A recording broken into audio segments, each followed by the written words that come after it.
guys, it's Joel here. Not feeling too well this morning. I had IVIG yesterday. After that, I felt really lethargic, fell asleep yesterday. And today, not feeling so good because I had a bit of a vomit this morning. And fucking anxiety, having that. Feeling pretty crap, aren't you, mate? Yes, letting you all know how I'm going. Not well at the moment. I have very terrible anxiety this past 3 weeks, I think, maybe 4. About seven. About 7. 7 or 8 weeks. Yeah, you've been suffering the anxiety. That's okay. And started sertraline 6 weeks ago. That's Zoloft. Yeah, I think it was 6 weeks. You feel like it's helping a little bit, don't you? Haven't had a panic attack for a few weeks. Yeah, about 3 weeks that you haven't felt really, really bad. You definitely felt a little bit better, but not totally better. Is that what you'd say? Yeah, I mean, it's making me better, but I still get a little anxiety and just feel a little sad in myself at the moment. Yeah. So we're just chillaxing today, aren't we? Yeah. Watching a bit of YouTube. We love watching funny videos on Facebook Watch or Instagram or TikTok, don't we? So if anyone's got anything really funny, especially if it's to do with Marvel movies or animals, we love cat and dog and even sheep videos, don't we? What else? We watch videos to try and reduce anxiety, and sometimes it's a good distraction, but right now it's not really helping, is it? And you just wanted to talk to people about it. There's nothing to be ashamed of. Lots of people have depression and anxiety, and do you know what? You really just expect someone with cystic fibrosis and all the other things you've got. You've got hypogammaglobulinemia. You've got 95% hearing loss in your left ear and 20 in your right. You've got CF-related diabetes. You've got a port. You have to have infusions. You've got a button. What else have you got? You've got osteopenia. You've got CF-related arthritis. And a really cute face. So you've had you've had like 100 admissions, I reckon, and lots of procedures and operations. And possible autism. No, not possible. You are on the autism spectrum level 2. Yeah, I don't know if I've done the full test. You did, yeah. Did I? With Was that a full test? Yeah, with Heidi, yeah. I remember. Psychiatrist never got back to us, but yes. So with autism and trying to understand it all, process information, when people are giving you a lot of information at once and you're trying to process the first sentence when they're on the third sentence, and people just don't seem to get it, do they? And they just go yak, yak, yak, yak, yak, yak, yak, and it gets a bit overwhelming, doesn't it? Puts you in sensory overload. So I think anxiety might be causing some sensory overload at times as well. I think I started getting anxiety ever since I was a kid, basically. Yeah. Usually when you're having a procedure or about to or being told, you would get it, but now you're just getting it every day, aren't you? This bad as a kid, it was just nerves. Yeah. Even when I'd go to school. Yep. Like every time I'd go to different classes every year, I just get that nervous feeling, but then I got used to it. Is it because of the changes? Because you change teachers and you change rooms, but and at least I still saw the same students. yeah. Some were different, but I got along, sort of. And some helped you, didn't they? They showed you what classes to go to and things. I had one class in primary school, then it was primary school years ago, and same with high school. Newton. How did you feel at Newton Moore? I didn't do much there. I didn't want to get along with kids. I just basically just went to class at recess or lunch and just sat there on my phone. On your own? Yeah, well, not always. kids from your class? Yeah. That's It was a nice. one. What about, remember the first day, what you said about the girl? Oh, fuck. She tapped you on the back, and what did she say? What did she ask? No, say. She said something, didn't she? Yeah. It was my first day of need more. I don't know what class I was in. It was probably maths. And I was just sitting down, minding my own business.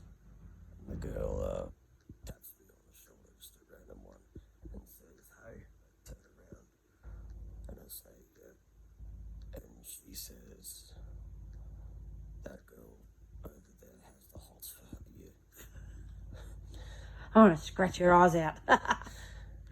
What did you say? I didn't say anything, really. I just ignored her. Dude. Nothing. Totally cock-blocked her. Friend-zoned her.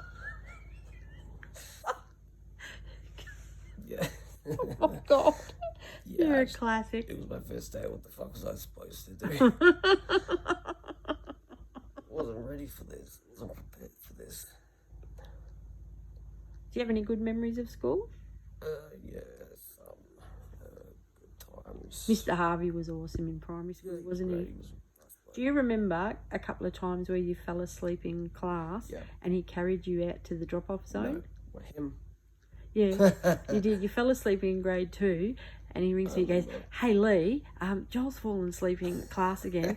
I'll meet you at the drop-off zone." I get to the drop-off zone and he was basically holding you like a baby. I mean, you're pretty light, so... And he just used to laugh. He did not care. He's like, "If you're that tired, you're not going to learn anything, so go home." He was cool.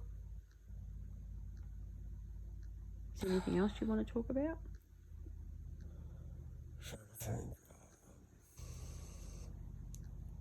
You did very well with your infusion yesterday, didn't you?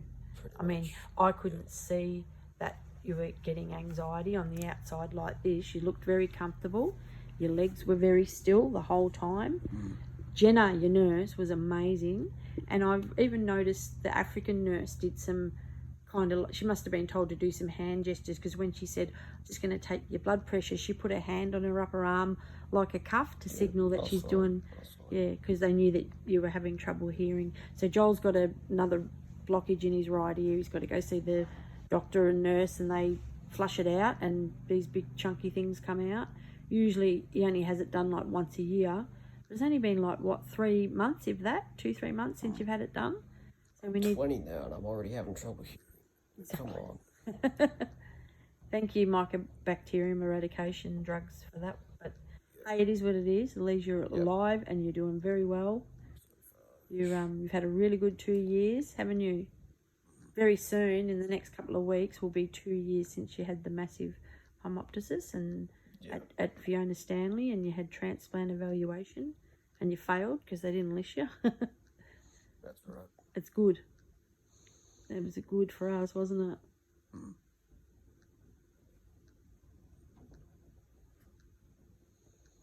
So we'll finish it there, hey? Thanks for talking. And you happy for this to go on Facebook? I'm alright with it. Yep. Yeah, just... Helps other people, doesn't it? Yeah, pretty much. Makes them feel like they're not alone, and if they're going through the same things, that very normal thing to feel. You almost expect the majority of adolescents and adults with CF they might not be suffering from depression or anxiety, but frustration, even anxiety for procedures. I know some adults that don't like having cannulas. No one likes having cannulas. And yeah, it's good to raise awareness of sensory issues, because, you know, even in the infusion lounge, you know, I heard a nurse once say to a woman, "God, it doesn't hurt," or a young woman, she was only like Joel's age, "God, it doesn't hurt," and the girl was crying her eyes out. And it took all my power not to get up and speak politely and say, "Do you know what? Some people, to you it might only hurt 2 out of 10, but for some people, for some reason, it's processed in their brain as 10 out of 10. But do you know what? Sometimes cannulas really friggin' hurt 10 out of 10.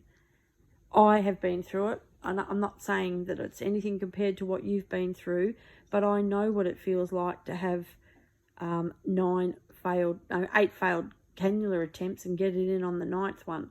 I was so dehydrated with Campylobacter, vomiting and diarrhea for days from undercooked chicken dim sim, and oh my God, I was beside myself. And for 7 of those attempts, Dad was holding the ultrasound on my arm so this doctor could get it. And apparently after 3 attempts, you're supposed to say, oi, someone else, thanks. She was determined to get it in, and Jesus, it hurt. All I could think about was what you go through. It was one time. But every time you had, well, not every time, but every time you had a cannula up until 2 years ago, it really hurt, didn't it? But I remember the pink lines I used to have. yeah, were they how okay? much I was upset over it until I realised, one, it was the tape coming off, and 2, Pulling it out of can't your exactly arm. remember the feeling in my. Yucky Maybe feeling? it would just feel like a wet noodle was coming out of your arm. Yep. I don't know. Can't fully remember that.